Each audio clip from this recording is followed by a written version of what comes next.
Okay, good afternoon, everybody. My name is Aaron Harrison. I'm the executive director with Legacy Advisors Network. Very proud to be launching our relationship with the NTMA here in 2019. I'm going to share with you a little bit more about us and what we do. But today our webinar is about business valuation. So we wanted to take the next 20 minutes or so and discuss with you a little bit about what your business is worth and perhaps more importantly, why that matters. So first off, just a little bit more about us, our organization, Legacy Advisors Network. We're a group of primarily financial professionals, but we're all multidisciplinary professionals as well. We work exclusively with business owners who are in the process of planning a transition from their business. Our emphasis tends to be on business continuity and succession planning. So for business owners who are undertaking some sort of a transition event in the coming years, or for people, that'd be more the succession planning side of it, for people who are planning for some sort of maybe unexpected transition event, that tends to be more the continuity conversations that we have. Excuse me. So our work involves working with national network of consultants like us. We're headquartered outside of Cleveland, Ohio, which is why the relationship with the NTMA home office was a relatively natural one for us. We've actively developed relationships with trade associations across the country, and this really is just our first foray with the NTMA to bring our nationally recognized planning process to the NTMA members who may benefit from learning more about the work we do, and just some kind of best practices and educational focus on transition, continuity, succession planning matters. So across the country, our member offices have helped over 200 business owners with transition solutions.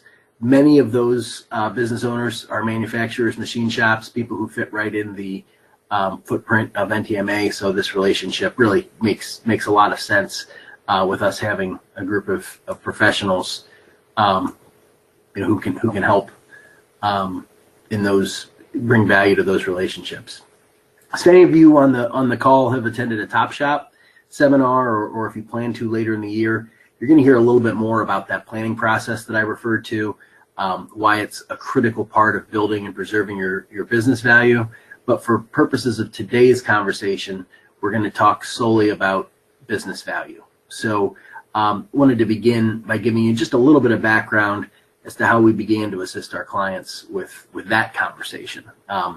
It may seem like an odd fit, but it really is kind of part and parcel of these types of planning conversations. So I've been with our firm for about 4.5 years now. Early on in the time that I was here and the work that we were doing with business owners, we realized that the number of business owners who don't know what their business is worth is really staggering. We kind of identified that in order to have meaningful, productive, and most important, actionable conversations, which is a big, commitment of ours, is to not just give advice and our thoughts in a vacuum. We want to have a practical focus and things that you can put into action and help improve your business right away. And in order for those conversations to be meaningful and actionable, we needed to really help solve that challenge as part of our service offerings. So when we first started working with this solution, I'm going to tell you about a little bit more here on this call, we were just amazed with how it helped us dive deeper into the issues with our clients and solve one of those threshold questions that they typically had at the start of our engagement, which was, what's my business worth? So we'll talk a little bit more about that, but that's some of our background about how we came to have some of these conversations. And I'll tell you from experience, we've tried a few different mechanisms to deliver this, and the particular resource that we're going to share a little bit more about, we found to be top notch, and it really is. It does a lot of things that others don't, and that's why it's been so beneficial for us to become kind of strategically aligned with offering this service to our clients. So a little bit more about the group, the Legacy Advisors Network. As I mentioned, we're across the country. We're not in every state. We're in the process of expanding our reach, but you'll see, some pockets across the country are very well represented, and the middle parts of the country we have the capacity to serve right now. We're in the process of adding those member offices there too, who can bring these services to the table. But wherever you see one of these pin drops on the map, that's where there's a Legacy Advisors Network office that can help answer some of these questions, help bring these solutions to the table. So I mentioned that just so you can see a little bit of the breadth of where we are and what I guess I would call kind of our primary service areas. If you're listening to this call and you don't fit neatly into one of those specific markets, we're the two things I guess I'd say is that we're still growing, and also many of our other offices between the advisors we have, we've got all 50 states covered, even if we don't have a physical presence there just at the moment. So keep that in mind as you're going through this process, and maybe with your dealings with the NTMA as you learn more about us, you can use this map as a little bit of a reference. So let's dive in a little bit to business valuation. I'd like to start this with a quote from Ben Franklin, obviously one of our founding fathers. An investment in knowledge pays the best interest. So it's really something that we found. My background actually, prior to coming here, I practiced law for 10 years, and my work involved assisting closely held and family business owners with planning issues. And these were kind of start to finish corporate business planning, touched on certainly succession planning, obviously estate planning, and then virtually any other needs. I mean, it could have even been contract work or kind of your run-of-the-mill corporate law items that you'd run into in that type of a practice. But one scenario that tended to continue to play out and really repeated itself frequently was a lack of knowledge around what somebody's business was worth. And it was always a struggle and always kind of a barrier to deeper, more productive conversations when we were working on, it would be drafting a buy-sell agreement or any other kind of business planning conversation. There were typically three broad categories of people who didn't know what their business value was that they'd fall into, one of the three. The first one was a group that really had no idea what the business was worth, and they at least owned it, right? They would say, yeah, we'd bring it up, we'd broach the subject, they say, yeah, we really don't have any idea. The second group was maybe a little bit more difficult to deal with because they had no idea what their business was worth, just like the first group.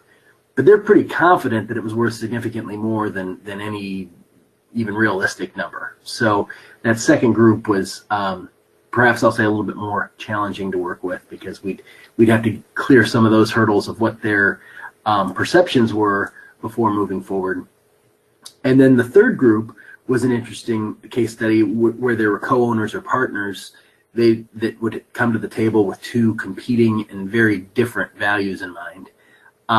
And sometimes they fell in the first category where they would say, well, here's what I think it is, but I really don't know.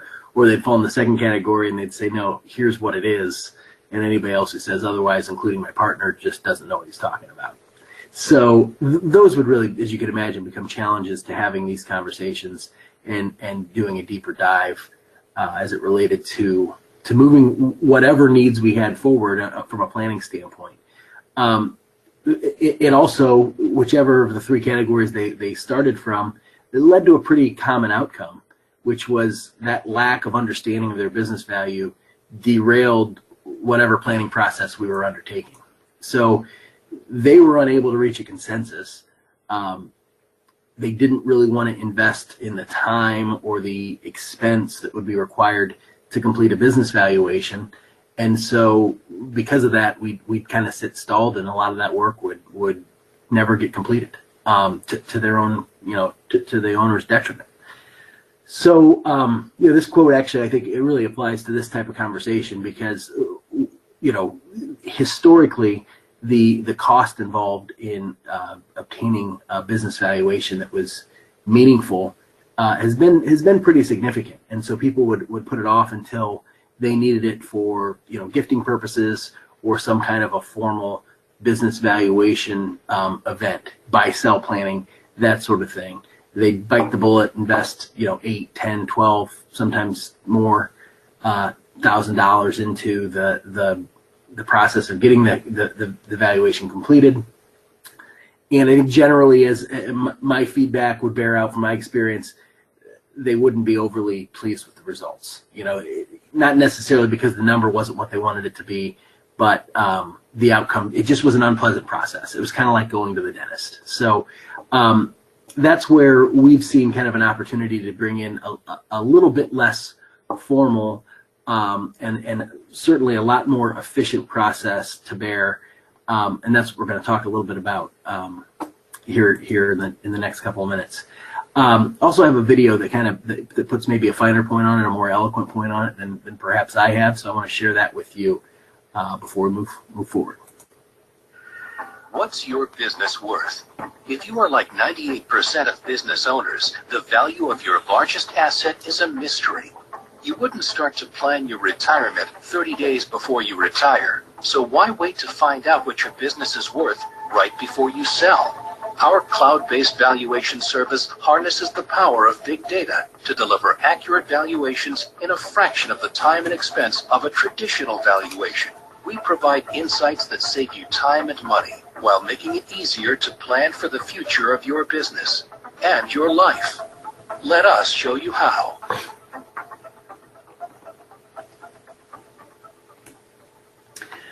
So that's a little bit, it opens the door to kind of the deeper conversation we're going to have. But let's start with just a little bit of statistics. Quantify this a little bit for me is what people will say sometimes. While I say most people don't know, that's maybe not definitive enough. So according to IBISWorld, and that video referenced big data, IBISWorld is one of the aggregators of data. They do a lot of work for, in the middle market type companies that fit in the space that we tend to work with a lot. And according to their research, 98% of small business owners don't know what their business is worth. So that means if you do know what your business is worth, you fall in the vast minority of business owners. 2% is all that has that question answered. And as it says in the video, we're not waiting to check our 401k balance a couple weeks before retirement. If you're like me, you're checking that fairly regularly, at least as long as market conditions make it beneficial to do so. You might bury your head in the sand every now and then for a little while, but you take a look at that. You invest the time in learning about it, understanding it, because it's a critical piece to your future retirement income needs. With business value, I think the other thing that maybe isn't mentioned in this statistic from IBISWorld, the business owners that we're talking to on a regular basis, they are counting on and expecting and really need the vast majority of their retirement income to come from the business, be it a sale of the business to a third party, some sort of insider transfer that has perhaps a salary continuation type element to it. Any number of different structural options could be the case. But the case study we see time and time again is one of a business owner who has, basically all their chips in on their business. They've reinvested in their business. Maybe they've neglected their retirement savings a little bit at the interest of growing the business and expanding the business, and they really need to be able to capitalize on the value of it to secure their retirement. So if you're counting and relying on that so much but don't know what it's worth, it's pretty hard to have an accurate picture of what your future situation is going to be. So what are some of the objections? What are some of the issues that we run into when we're having these conversations, or I guess maybe more traditionally have been challenges? 4 primary reasons. The first one is cost. Depending on the size of your business, depending on the amount of revenues you do. And sometimes it doesn't even depend on that. Even smaller companies who have no less of a need to know business valuation, they're going to spend $8,000, $12,000, $15,000 to get this done. Obviously, there are some exceptions to that, but that's really what we see. We're in a suburban community outside of Cleveland, Ohio, as I mentioned. $8,000 to $10,000 seems to be the norm if you want a certified valuation. Some of them will do kind of a summary, estimate of value, or they have different titles for them in different pockets around the country. But they'll do that for less. But you're still at a minimum, $7,000, $8,000 is what you're going to spend on that. Even setting aside the cost of it is the amount of time involved. Traditionally, business valuations are going to take a month or more to complete. And that's, if you don't get it done or want to get it done in the months of February, March, or April, if it's tax season, you're going to wait a lot longer for that. The complication too, item number 3 on that slide, is I've talked to a lot of people who've said, well, we invested in getting that business valuation done because you proved your point. We need to understand what our business is worth. What we got out of it was a report that was pretty complicated. It took a lot of time. It was expensive. And by the time we gathered everything they needed and sent everything over to them, they completed an extensive interview, asked us a lot of questions, and going through kind of a fact finder that really caused me not to be in the thick of my business for some period of time. And then I thought after all that, I was investing in something that I could hang my hat on. But other than kind of the final number in the report, I didn't really understand what the rest of it meant. I didn't have a good feel for the numbers that were adding to value, the numbers maybe that were working against me, and kind of the analysis component of it was lost because there was a lot of technical language in there that the CPAs put in that really wasn't totally meaningful for me. So I felt like I was paying for a lot that was overly complicated. So the end result of those reasons is a very easy excuse to say, you know what, it doesn't have to be done today. So that's why I think historically business owners have hesitated and waited to put this plan of attack into play. So the life event kind of necessitating it, it's too late at that point. If you're talking about the death of a partner, or maybe the end of a marriage, or retirement, or some other kind of some of those events you control the timing of, some of them you don't. But those life events, when those things are going on, that's really the worst time to get the business valuation completed. If you already have one that you keep updated regularly, then the process of bringing it up to date, bringing it current, becomes a lot less invasive. And perhaps in those situations, if those same life events materialize, you say, well, we just did this 3 months ago. There's no sense in recreating the wheel. We've got this here ready to go because it's part of our planning that we do on a regular annual basis. So this is really just an investment. Getting this done and keeping it updated is an investment in preparation. The ounce of prevention is equal to a pound of cure kind of analysis. So, when is the right time to know these things? If the business value helps you know how to grow, restructure, when to sell, or when you might be able to sell, the answer is really any time. I mean, these are questions that are worth having the answers to. So, the other thing to think about when you talk about this is, why you need to get it done, why you need to answer these questions. Obviously, we've already kind of covered the business is frequently going to be the single largest asset of most business owner clients that we work with, certainly those who have closely held and family businesses. That tends to be the case in the majority of cases.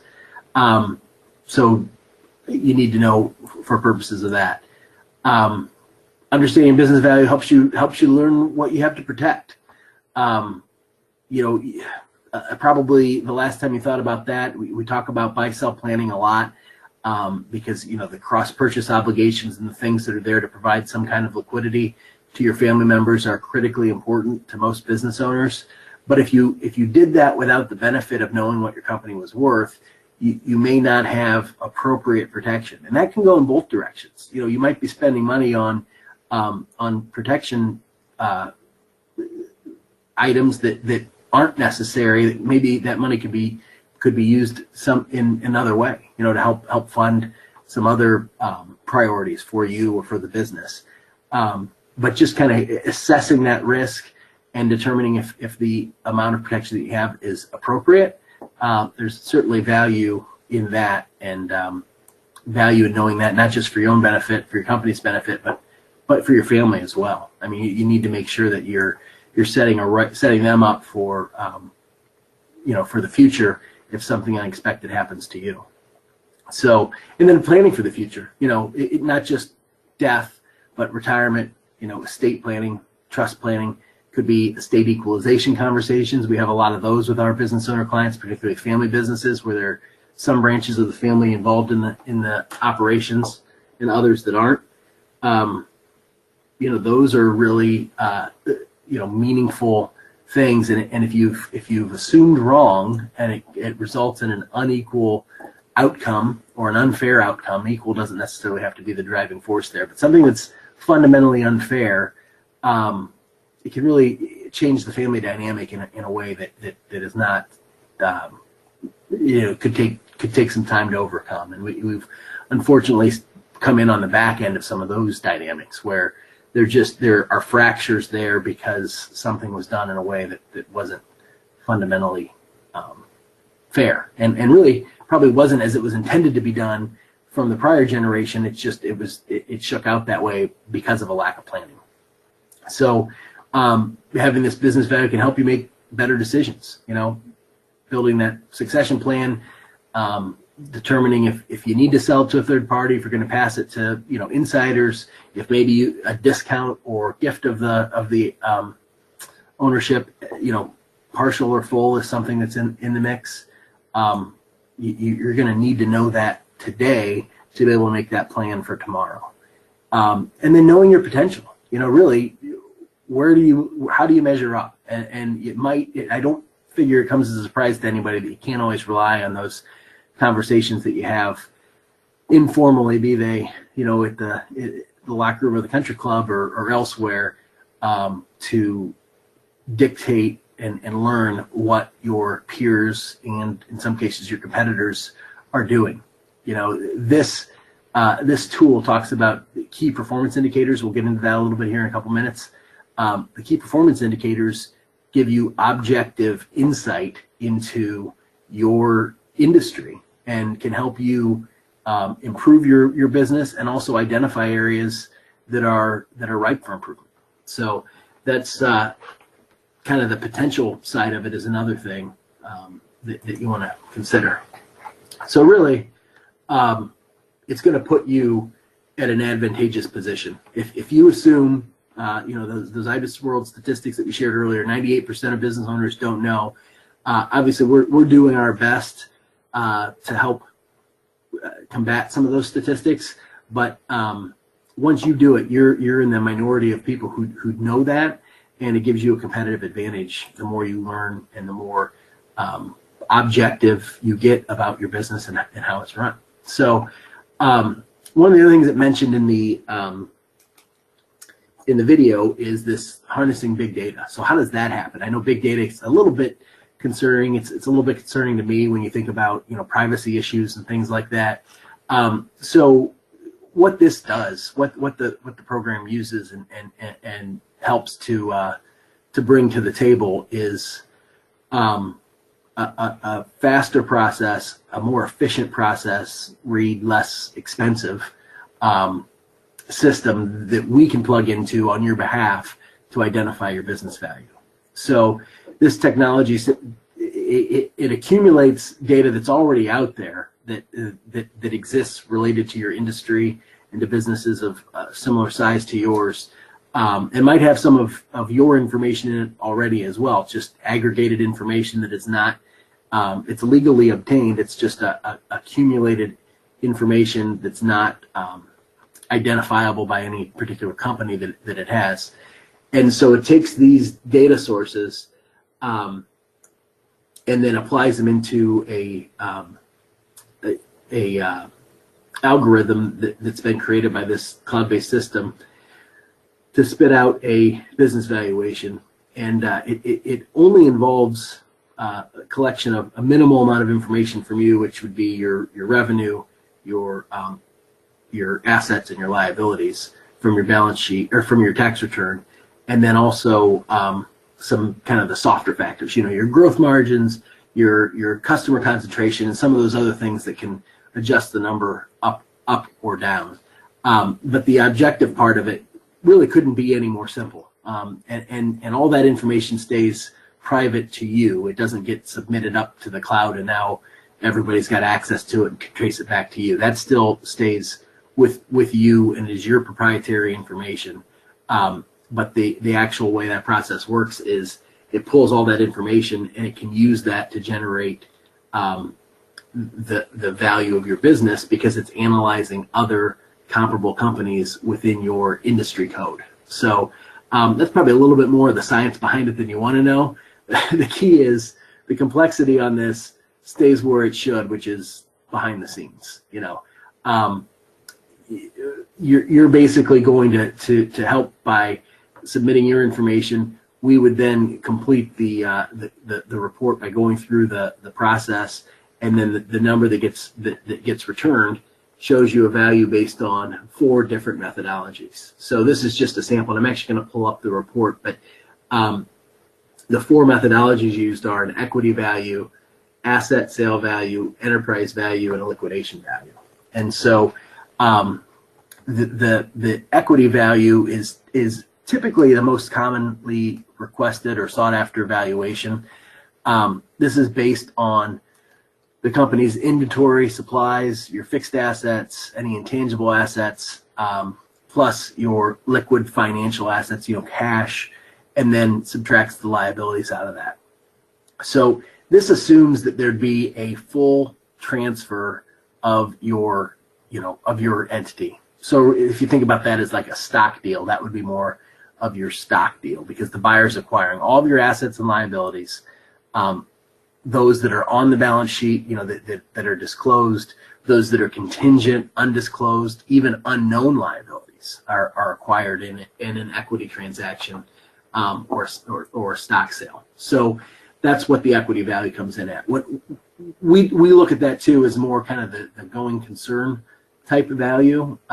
If the business is going to be transitioned to insiders, we probably see more use for the equity value than the asset sale value. So the asset sale value is also a very common valuation in the terms of the transaction and M&A world. It includes only inventory, supplies, fixed assets, and tangible assets. It excludes your liquid assets, meaning your cash. It excludes your liabilities. This would assume that a buyer maybe comes in from the outside and says, you know what, we don't want to buy all these unknown and contingent liabilities. We just want the brick mortar, goodwill, customer base. That's what we're buying. We're buying the assets. We're going to create a new entity to run things. We're just going to buy the assets. So there's typically a spread between these numbers. The seller then at the end of that transaction would typically keep the cash and receivables, but the business goes free and clear of all debt. So the cash and receivables that are left in the buyer's hands would be necessary to pay off any of that debt that remains. So enterprise value is a little bit more off the beaten path. It's a reflection of the firm's value as a functioning entity. It can be very helpful when you're looking at a couple different sized companies or companies with varying levels of debt.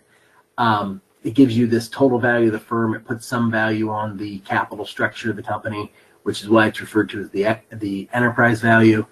Not typically totally instructive for the succession plan or transition conversation, but if you're looking at companies or assessing maybe 2 different sized companies as a buyer, we'd probably spend a little bit more time on that one.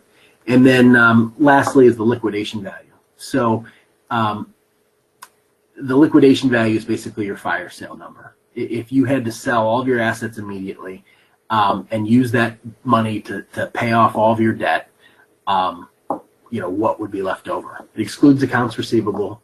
It's just basically the fire sale situation. This is kind of what we tell people is the value absent any planning.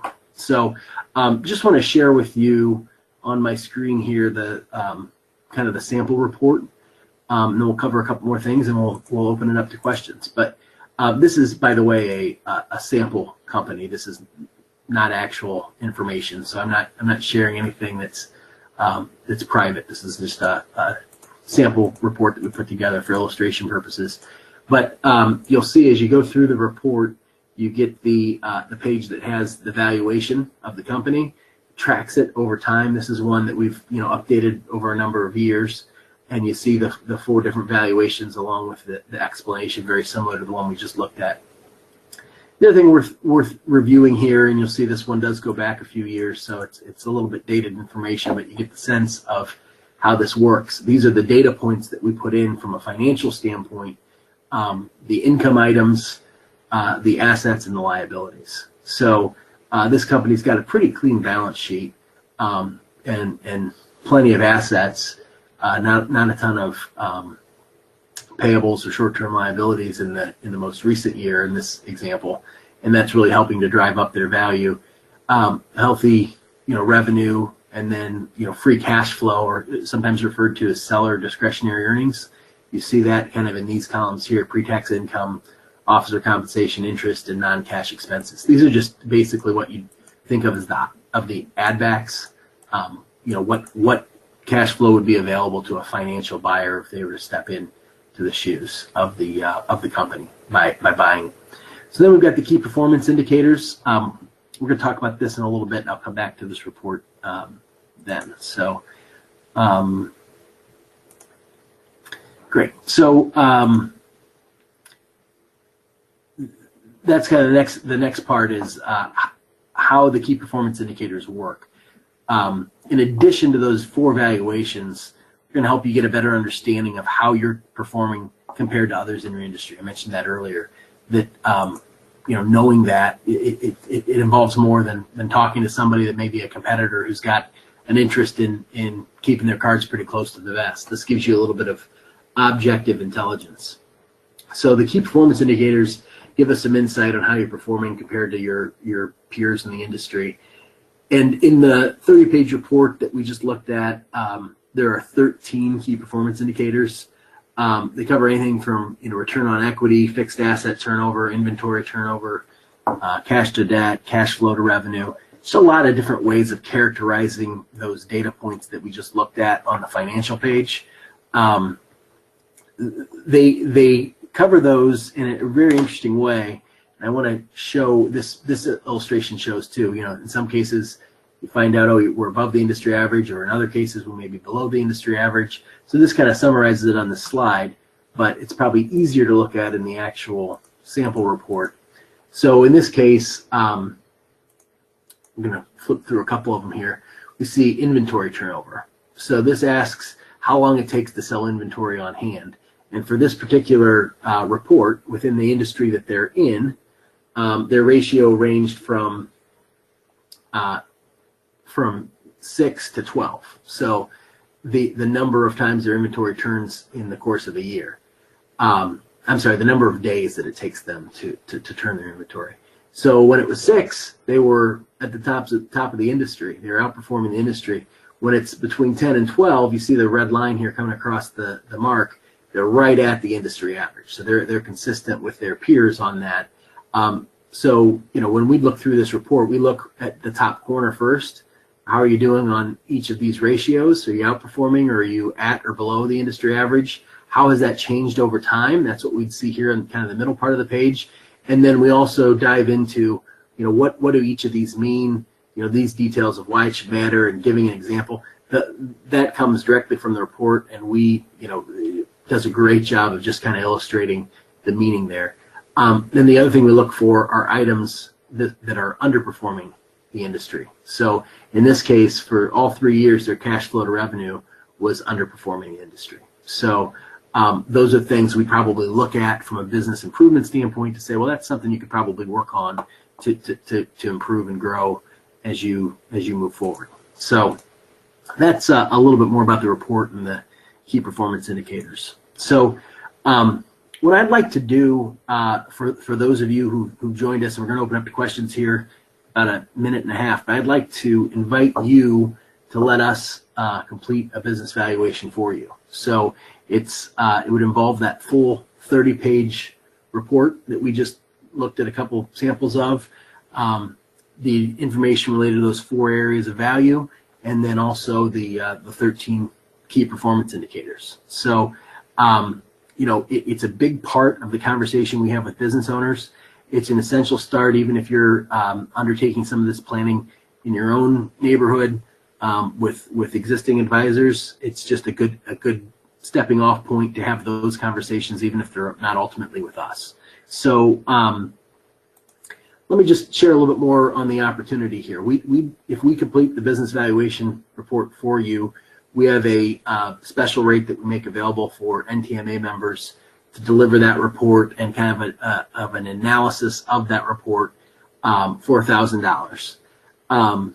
There's a Google form link here.